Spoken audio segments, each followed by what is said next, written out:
Saúdo nesta manhã os irmãos com a paz do Senhor.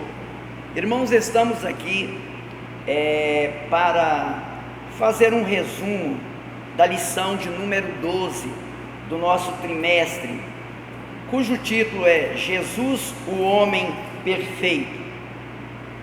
O textual desta lição é Lucas 2:52, diz o seguinte: e crescia em sabedoria e em estatura e em graça para com Deus e os homens. O textual ele é muito interessante. Primeiro porque aqui o escritor deixa claro que ele está falando da pessoa de Jesus, o ser humano, porque ele crescia em sabedoria. Deus é o dono, é o pai da sabedoria. Então ele está falando de Jesus como ser humano, que ele crescia em sabedoria, também crescia em estatura, em tamanho.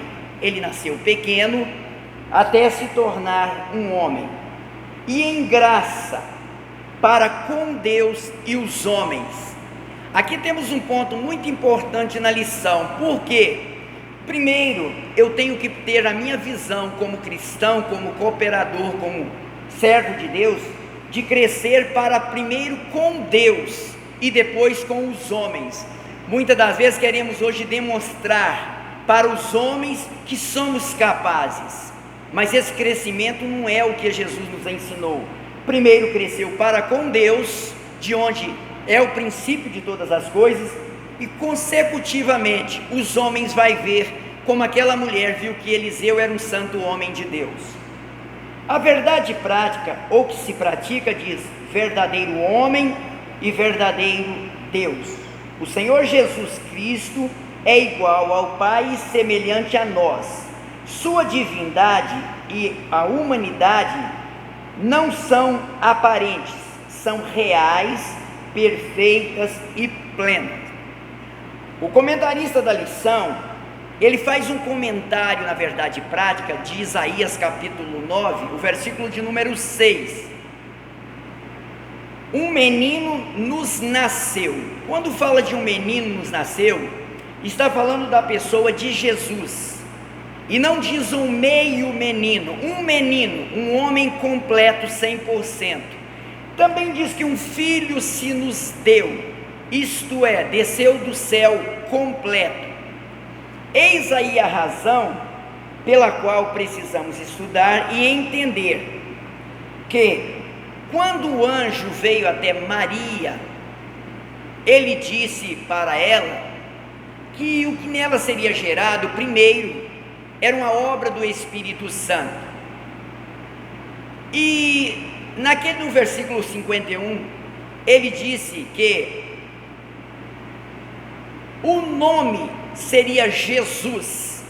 É claro que estava falando do menino, o 100% homem, o humano, o nome Jesus. E o filho, a Bíblia descreve em João capítulo 1, versículo 18, que de Deus ele é o unigênito, ou seja, Jesus é o único que veio a este mundo, é o único dentro desta linha de pensamento. Ele é o único, não existe dois Jesus, e sim o unigênito.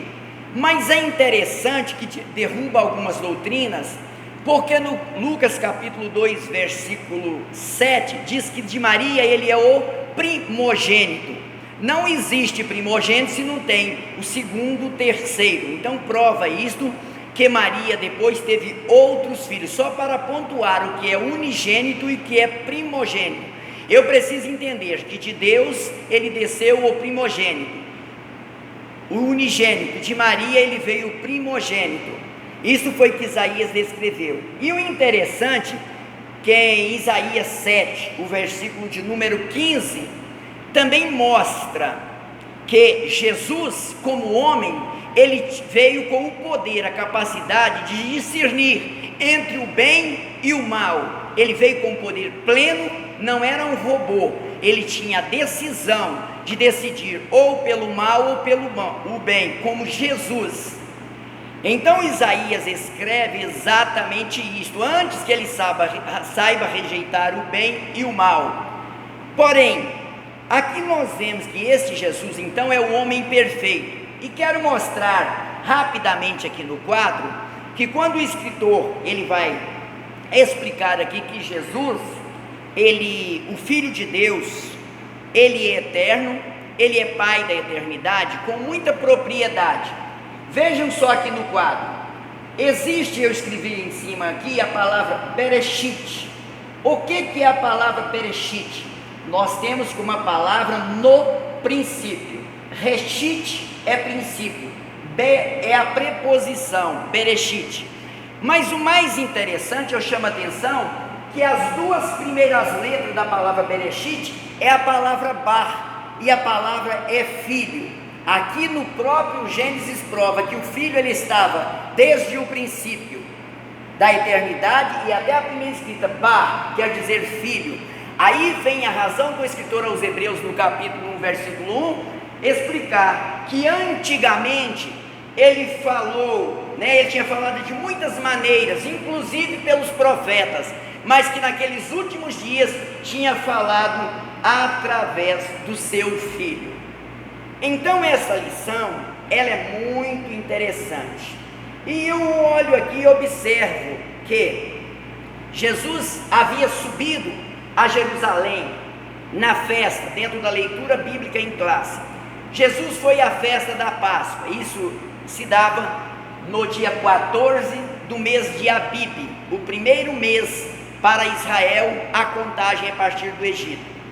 É interessante que eles ficaram ali, diz, alguns dias, eles ficaram até a consumação do dia dos pães asmos, que terminava no dia 21, a partir disso aí, eles desceram voltando a Nazaré. Um dia de viagem, deram a falta desse menino Jesus. Quando voltaram a procurá-lo, depois de 3 dias, diz que ele estava entre os doutores, 3 dias, e no mesmo desses mesmos doutores, que eles trouxeram grande admiração pelo seu conhecimento, esses mesmos doutores julgaram a Jesus a estar 3 dias e 3 noites no seio da terra. Não apenas coincidência, é providência. E quando eu vejo que Maria chegou no versículo 51 de Lucas 2, o que aconteceu? Maria, quando ela chegou, ela disse assim, ela estava procurando, no versículo 49, diz assim: não sabe você que eu estou cuidando das coisas do meu Pai? Ele se refere a Deus, porque no versículo 48 se refere a José, eu e o seu pai, está falando de José. Quando você chega no versículo 49, ele diz, dos negócios de meu pai, ele estava aí mostrando o seu lado de filho de Deus que desceu do céu. E o mais interessante, que no versículo 51, a Bíblia mostra aqui, que Jesus, por que perfeito? Por causa da sua obediência. Aqui diz o versículo, que ele era-lhe sujeito. Quando Maria disse, vamos embora, Jesus obedeceu. Por que Jesus se tornou este homem perfeito? Também porque ele manteve a obediência, ele nunca desobedeceu. Essa é a nossa maior dificuldade. Se hoje fôssemos procurar uma pessoa 100% obediente, jamais encontraríamos. E foi aí que o escritor aos Hebreus, mais tarde no capítulo 5, versículo 8, ele diz que ainda que ele sendo filho, ele aprendeu a obediência. Como ser humano, esse Jesus humano, ele era como eu e você. Ele não era nem menos e nem mais, ele era real, como fez aqui o comentarista. Ele, em tudo, ele foi obediente, e diz que é obediente até a morte de cruz. O versículo é muito interessante, e porque o versículo 52, no mesmo versículo 51, diz aqui que a Maria, a sua mãe, guardava isso em seu coração. Maria sabia quem era Jesus, que ele era tanto humano como divino. Por que isso? Porque o anjo havia falado para ela que o que estava no ventre dela ele veio do céu. Então Maria conhecia essa dualidade de Cristo, humano ao mesmo tempo divino.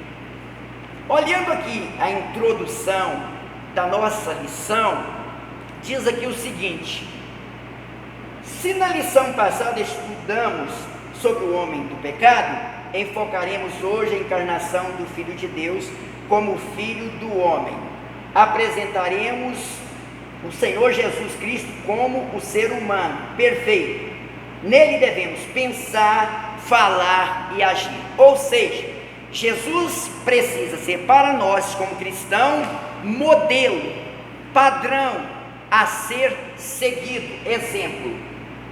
Quando João escreveu em Apocalipse, no capítulo 1, versículo 8, que Jesus, ele é o alfa e o ômega, está dizendo de princípio ao fim, na verdade não temos qualquer informação que Jesus falava grego, o que falasse grego. Jesus provavelmente disse: eu sou o Aleph e sou o Tav. Por que Jesus disse isto? Exatamente pelo fato que esta letra Aleph, ela é princípio, e ela, arcaica, ela tinha o formato de uma mão fechada com a cabeça de um boi. Aí veio a razão de, na plenitude do tempo, o próprio Marcos escreveu, e o Evangelho de Marcos, nós entendemos que ele tem o significado de um boi, de servo. O que o servo faz? Ele obedece ao seu Senhor. Essa é a razão de Jesus ser um homem perfeito, pela sua obediência. Tá. Quando eu olho para essa última letra, que é o Tav, que também está na palavra Bereshit, ela é escrita assim, os hieroglifos, ela é uma cruz. Isto mostrava que Jesus, este homem perfeito, um dia ele ia morrer na cruz para que toda a humanidade, todo aquele que nele crê, diz o texto, não pereça, mas tem a vida eterna. E foi a razão de, na plenitude dos tempos, Jesus, como homem perfeito, observe-se que o próprio ladrão na cruz, eu acho isso interessante, que ele disse o seguinte, que ele disse assim, Judas primeiramente em Mateus 27,5 diz que Jesus, ainda que homem, ele era inocente, ele era perfeito. O ladrão na cruz disse que ele nenhum mal, Lucas 23:41, nenhum mal ele fez. Jesus teve o aval. E o mais interessante, que quando Jesus, eu estou adiantando, já estava na cruz, quando Jesus deu o brado, a Bíblia diz que houve trevas se fendeu, e aquele centurião, junto com os seus comandados que estavam, ele disse que Jesus verdadeiramente era o Filho de Deus. Isso é o reconhecimento tanto da humanidade como da divindade de Cristo. É por isso que o escritor aqui na lição, ele diz o seguinte, que se nós valermos de nossas forças, jamais alcançaremos, mas em Jesus Cristo, nossa velha natureza, é no texto da introdução, ele diz aqui o seguinte, que já de início deixaríamos bem claro que a humanidade de Jesus não era aparente, mas real. Em tudo era semelhante a nós, exceto quanto ao pecado. Porque Jesus não era parecido a nós, porque todos caíram em Adão. Mas Jesus, ele não cometeu pecado. E diz aqui, frisamos outro sim, que as duas naturezas de Cristo, a divindade e a humanidade, não são conflitantes, mas perfeitíssima e harmônica. Uma jamais eliminou a outra, e é por esse motivo que somente Ele pode salvar o pobre e miserável pecador. Quando Jesus, por natureza, Ele é Filho de Deus, desceu do céu, nós não. É por isso que João escreveu e diz que todo o que nele creu, deu-lhe o poder de serem feitos filhos. Nós nos tornamos filhos de Deus.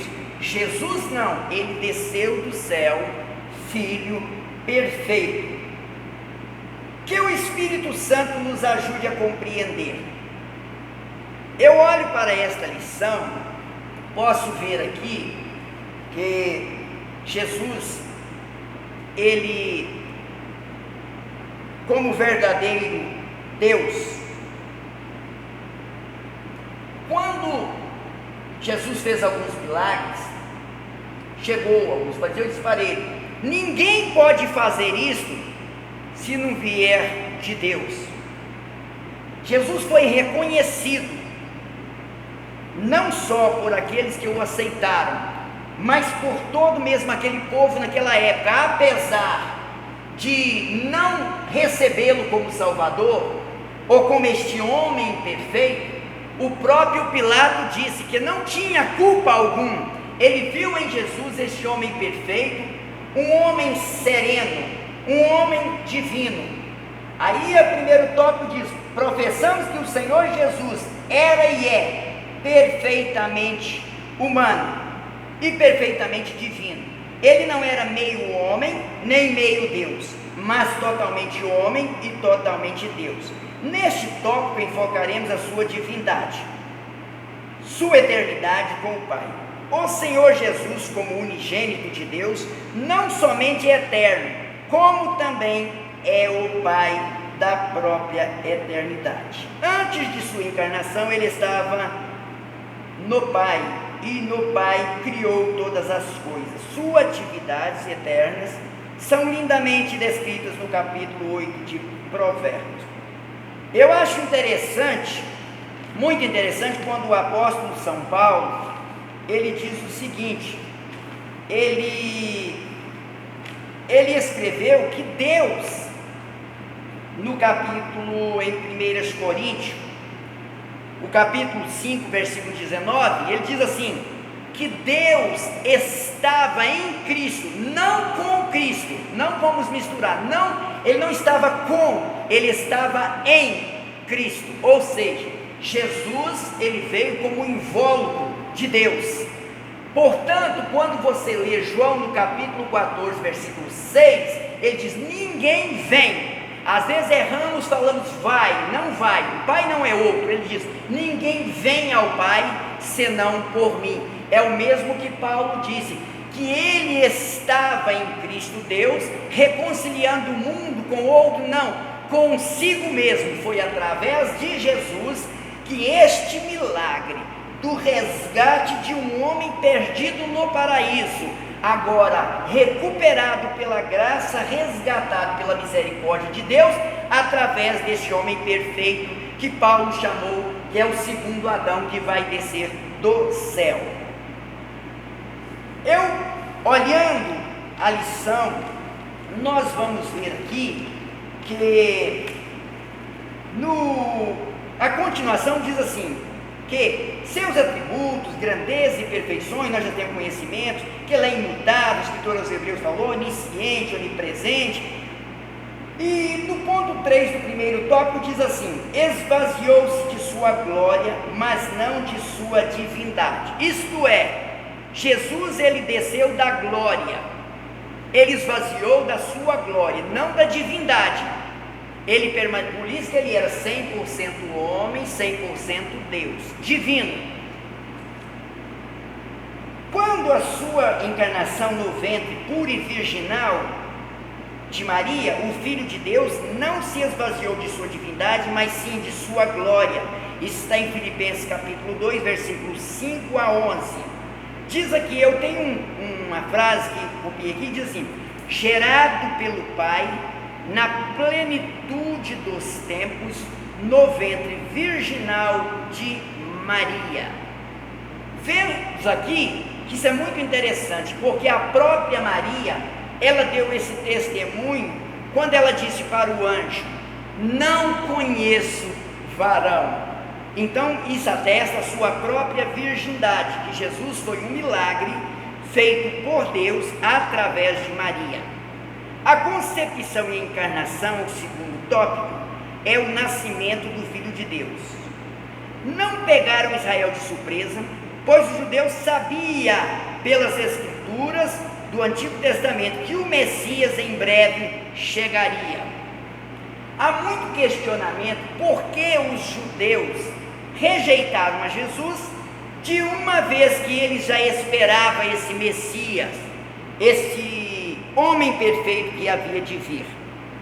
Eu preciso entender que os judeus esperavam sim um Messias, porém, eles esperavam o Messias em uma visão social do contexto da época.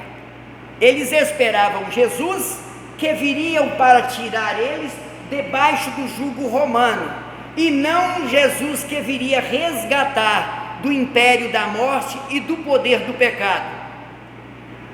Quando Paulo disse em Romanos, ele diz que a lei do Espírito de vida nos livrou da lei do pecado, que é o fruto e que gera a morte. Por não ter entendido, Israel não compreendeu esta forma de Deus trabalhar.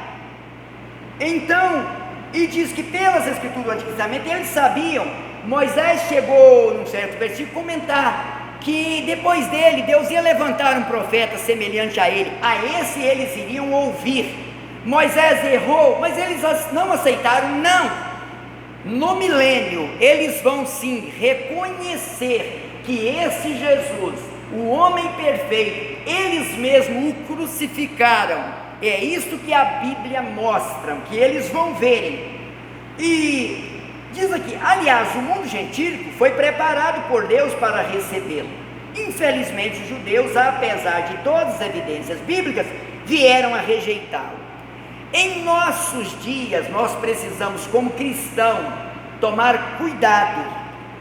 Estamos ouvindo palavras, pregações, lemos a Bíblia e corremos muitas das vezes, há muito risco de não entender o verdadeiro propósito da palavra de Deus. Isso aconteceu com Israel, e aqui diz que os judeus, apesar de todas as evidências bíblicas, vieram rejeitá-lo. Jesus estava no seio do Pai, antes de sua encarnação. O Senhor Jesus achava-se no seio do Pai. Quando você lê isso em João, o versículo 1, Evangelho de João, capítulo 1, versículo 18, nós vamos entender claramente que ele veio como unigênito de Deus. No capítulo 1, versículo 3, diz que ele é o verbo de Deus. No princípio era o verbo. No princípio de quê? Verbo, a palavra. Eu escrevi aqui o Filho. Quando você vai para Apocalipse, capítulo 19, versículo 13, diz que pelo qual se chama é a palavra de Deus. Quando nós lemos no capítulo 1 da primeira epístola do apóstolo João, que ele escreveu o 1 e o 1, João diz, e as nossas mãos tocaram a palavra da vida. Olhe para todos estes textos, muitos entenderam a forma pela qual Deus trabalhou, o propósito pelo qual Jesus veio ao mundo. Jesus não veio ao mundo para confrontar nações, Jesus veio para salvar todas as nações, todos aqueles que nele crê, cumprindo o que havia dito a Abraão no capítulo 12 de Gênesis, versículo 3, em ti serão benditas todas as nações da terra. Esta é a maior razão pela qual Jesus veio ao mundo. Vamos para o terceiro tópico, que estamos encerrando, é um comentário breve. Jesus, o homem perfeito. A humanidade de Jesus Cristo não era aparente, era tão real quanto a nossa. Olhando essa pequena frase, me lembro quando Jesus disse assim: Pai, rogo para que ele seja um, como eu e o Senhor o é um. O um que Jesus disse é um de unidade. Eu preciso entender, um de unidade, não um absoluto. E o que foi? Qual foi o plano da graça que foi manifestado? É exatamente para que nós fôssemos resgatados, tivéssemos um vínculo de comunhão para com Deus, assim como Jesus tem com o Pai.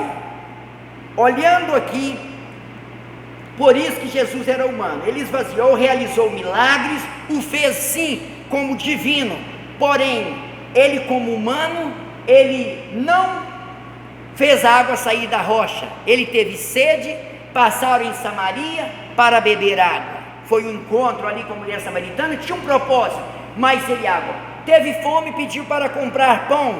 Então mostra que Jesus era tão humano quanto eu e você, porém perfeito. Qual foi a maior base para esse homem ser perfeito? A obediência. Paulo diz que ele foi obediente, e obediente até a morte de cruz. Talvez é o que eu preciso hoje mais para a minha vida, é o que nós precisamos para sermos mais abençoados pela poderosa mão do nosso Senhor Jesus Cristo. Quero ler a conclusão. Olhando firmemente para Jesus, é o que eu e você, é o que nós como igreja precisamos fazer. Por que precisamos olhar firmemente para Jesus?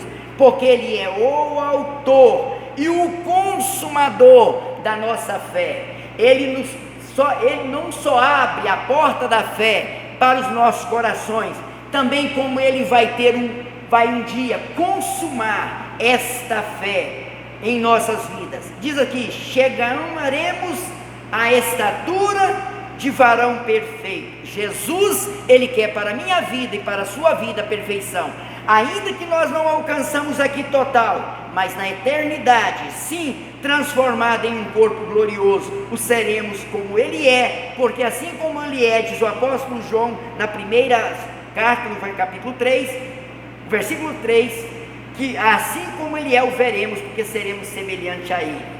Ele é o nosso consumado, exemplo em todas as coisas, e por Ele ansiamos, quando do arrebatamento da igreja, estaremos para sempre com o nosso amado Salvador Jesus Cristo, verdadeiro homem e verdadeiro Deus. Amém. Louvado seja o Cordeiro.